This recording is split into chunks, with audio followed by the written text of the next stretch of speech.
आपको बोलना था बोल दिया, जितना आपको बोलना था बोल दिया। प्रभु बस शांति रखिए, पानी पीजिए एक गिलास, और सैम पित्रोदा जी को फोन करके बोलिए कि वो थोड़ा कायदे में रहे ताकि हमें ये डिबेट ना करनी पड़े। वाजपेयी जी, मीडिया एक्सपोज हो गया है, चुनाव आयोग एक्सपोज हो गया है, ईवीएम मशीन एक्सपोज हो गई है, सुप्रीम कोर्ट एक्सपोज हो गया है, सारे पिलर्स एक्सपोज हो गए हैं। एक बेचारा इंडिया गठबंधन और उसके ये प्यारे फूफा जी सैम पित्रोदा जी, ये शुद्ध हैं, पवित्र हैं। रूबिका जी, ऐसा है कि अभी आप बार बार इनसे कह रहे थे, अनुराग जी से, कि क्यों नहीं बोलते उनके खिलाफ एक्शन होना चाहिए। कैसे बोलेंगे ये, कहाँ हिम्मत है इनमें। आपको याद है जब इनको कहा था, वो कौन थे, कमलनाथ, अखिलेश वखिलेश, तब भी ये दुबक के बैठ गए थे कोने में, और फिर उन्हीं के साथ हाथ मिला लिया। छोड़िए ना इन बातों में क्या रखा है, किसमें कितनी जान है, हमको मालूम है। गठबंधन धर्म ये क्या जाने, कितनी बाउंड्रीज हैं उसमें, कितने लिमिटेशंस हैं, कितनी प्रक्रिया। सनातन धर्म को जब गाली देते हैं तब भी ये चुप बैठ जाते हैं, तब भी इनकी जबान नहीं खुलती है। सैम पित्रोदा कौन है? ये राहुल गांधी के ट्यूटर हैं, और ट्यूटर आज के नहीं है, बचपन से उनको शिक्षा दे रहे हैं, ये उल्टी शिक्षा। ये क्या कर रहे हैं, ये भारतीयों के डिवीजन करना चाहते हैं क्या? मतलब रंग के हिसाब पे आप भारतीयों की तौहीन करेंगे एक तरीके से, उनके मान सम्मान को ठेस पहुंचाएंगे। और अनुराग भदौरिया कह रहे हैं कि ये तो इस आदमी का निजी बयान है।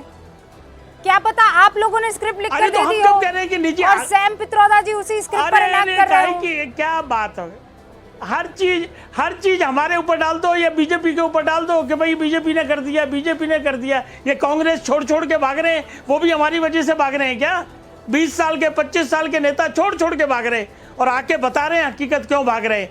देखिए, शक्ति यादव जी के नेता ने कल क्या किया है, धर्म के नाम पे बांटने की कोशिश की है। लालू यादव जी ने कल बड़े खुले मन से कहा कि मुसलमानों को रिजर्वेशन मिलना चाहिए, चाहे वो बाद में विड्रॉ किया, लेकिन नीयत तो सामने आ गई ना जी। ये नीयत जो है, ये नीयत जुड़ी हुई है तुष्टीकरण से, और कांग्रेस तो इसके लिए पूरी तरीके से उसको लागू करती थी। ये तो इनके नेता थे ना, वो ए.के. एंटनी साहब डिफेंस मिनिस्टर, उनकी एक कमेटी बनाई थी कि भाई पता करो क्यों हार रही। ये जो बात आपने कही है, शक्ति यादव इसका जवाब देना चाहते हैं। शक्ति यादव बताइए, सैम पित्रोदा से किनारा कर सकते हैं, लालू जी से तो नहीं करेंगे ना?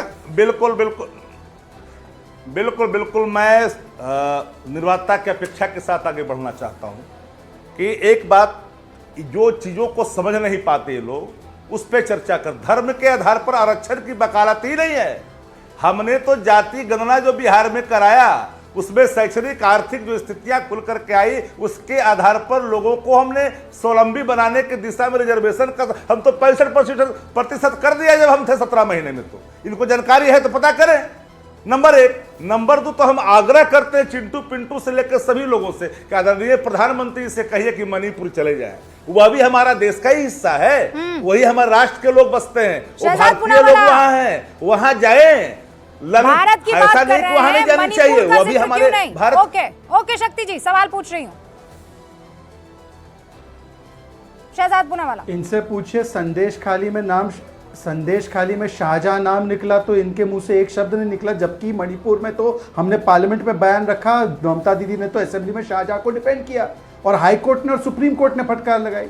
तब ये पहुंच पाए क्या संदेश खाली? हमने तो मणिपुर पर चर्चा कराई, ये लोग चर्चा से भाग गए। इनसे पूछे, लाल सिंह नाम के एक व्यक्ति को टिकट दिया जम्मू कश्मीर से, जिसने 8 साल की बच्ची के बलात्कार को डिफेंड किया, और बताइए उसको टिकट दे दिया आपने उधमपुर से, तब मुंह पे पट्टी लग गई क्या? और जब फयाज ने नेहा हिरेमत को मारा तो नेहा हिरेमत के परिवार से एक ही बार बात की क्या, क्योंकि नाम फयाज था। तो धर्म के आधार पर अब तो आपने महिला उत्पीड़न के मामलों पर आक्रोश प्रकट करना भी शुरू कर दिया है। केवल आरक्षण की बात नहीं है, वरना लिखित में दे दो, आधार नहीं बनाएंगे धर्म को आरक्षण का। कांग्रेस ने तो आंध्र में किया है, तेलंगाना में किया है, रंगनाथ मिश्रा में किया है, यूपीए की सरकार के दौरान किया है। और इसके अलावा मैं पूछना चाहता हूं, देखिए अभी एक महाज्ञानी व्यक्ति बड़ी बातें मुद्दों की कर रहे थे, वोट जिहाद मुद्दा है क्या?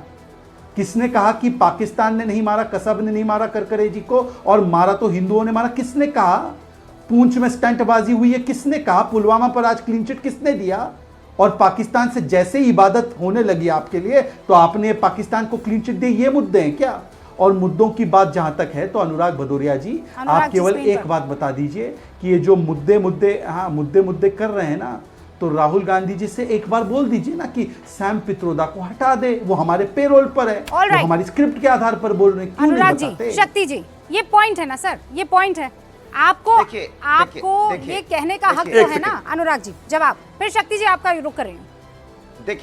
देखिए हम तो भारतीय जनता पार्टी से भी कह रहे थे जिस पे महिलाओं पे अत्याचार लग रहा है उसको हटा दीजिए। क्या हटाया भारतीय जनता पार्टी ने? मैं तो कह रहा था मणिपुर में जिस मुख्यमंत्री के रहते हुए मणिपुर में महिलाओं पे अत्याचार हुआ, लेकिन आपने हटाया क्या? हमने तो मांग की थी हटाइए, आप हटाया क्या? कह रहे हमने चर्चा की, माने महिलाओं पे अत्याचार हुआ, उनको किस तरह से घुमाया गया, हमने चर्चा की। चर्चा करना आपका समाधान था। कमाल की बात कर रहे हैं। जिस तरह की घटना आपको बीएचयू में हुई, जिस तरह की घटना अंकिता भंडारी के देखने को मिली, जिस तरह की रौंदने वाला आपने देखा कि 4 किसानों को रौंदने वाले स्त्री को आपने टिकट दी हुई है और आप कह रहे हो कि हमने हटाया नहीं। एक मिनट, मैं अभी किसी के बीच में नहीं। दूसरी बात, संविधान बदलने वाले लोग जो संविधान बदलने के नाम पे वोट मांग रहे हैं, क्या आपने उनके टिकट काट दी? क्या हटा दिया क्या आपने उन लोगों को? क्या आप मैं देखिए भारतीय जनता पार्टी के साथ दिक्कत क्या है, वो असली मुद्दों से ध्यान भटकाना चाहती है। मेरी कोई डिबेट उठा के देख लिया रूबिका जी, चैलेंज के साथ बोलता हूं, जब से हुआ तब से मैं हमेशा महंगाई, बेरोजगारी, किसान, महिला समस्या पे बात करता हूं, क्योंकि मैं हिंदुस्तान के मुद्दों पे बात कर रहा हूं, क्योंकि हिंदुस्तान के किसानों की बात कर रहा हूं, क्योंकि हिंदुस्तान के युवाओं की बात कर रहा हूं, क्योंकि हिंदुस्तान के किसानों की बात कर रहा हूं, हिंदुस्तान के छात्रों की बात कर रहा हूं, हिंदुस्तान के लोगों की बात कर रहा हूं, क्योंकि हिंदुस्तान में लोग जो रह रहे हैं उनके मुद्दे हैं जिस पे बात नहीं होना। आप वही मुद्दा बार बार बोलते हैं और इतना एक्यूरेटली उसी पर बोलते हैं कि आप अपनी एक कैसेट सब तक पहुंचा सकते हैं। कुछ नहीं करना होगा, मैं प्ले कर दूंगी, वो चल जाएगा। बोलूंगा, अच्छी बात है, बोलना चाहिए। बेरोजगारी, किसान, लेकिन शहजादपुरा वाला यही मुद्दा है। एक पॉइंट अनुराग भदौरिया उठा रहे हैं, बार बोलूंगा, आपके यहाँ भी सुन लिया ना, हर सेकंड सुन बोलूंगा, लिया, हर दिन बोलूंगा, अब कुछ सवाल पूछ लूं। अरे मुद्दा यही है, इन मुद्दों से ध्यान भटकाना चाहती है। सवाल पूछ लेने दीजिए ना मुझे, रुक जाइए अनुराग भदौरिया। शहजादपुरा वाला, मैं एक बहुत सीरियस सवाल आपसे पूछ रही हूँ। वो कह रहे हैं आपके यहाँ भी तो बहुत सारे बयान बहादुर हैं, आपके यहाँ भी ऐसे बहुत से लोग हैं जिन पर बड़े बड़े इल्जाम हैं, आपने भी तो उनको नहीं निकाला ना पार्टी से। कह रहे हैं कि कोर्स ऑफ एक्शन होगा।